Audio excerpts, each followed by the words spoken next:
Hello, ഇത് കണ്ടോ? ഇത് കൂഴച്ചക്കയാണ്. ഇത് കിട്ടിയ കാര്യം ഞാൻ പറഞ്ഞുതരാം.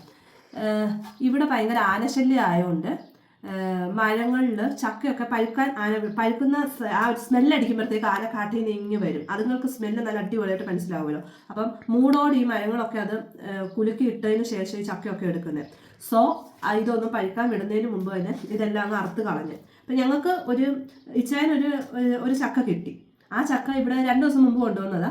നമ്മൾ മറ്റേ ഇടിച്ചക്ക ഉണ്ടാക്കാമെന്നൊക്കെ വിചാരിച്ചിരുന്നു. ചെറിയ ചക്കയാണ്. ചക്കയുടെ വീഡിയോ ഞാൻ അപ്ലോഡ് ചെയ്യാം.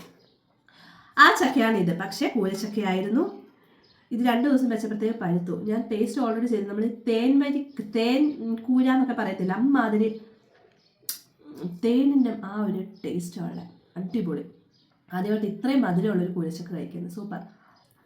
നമുക്ക് കഴിക്കട്ടെ.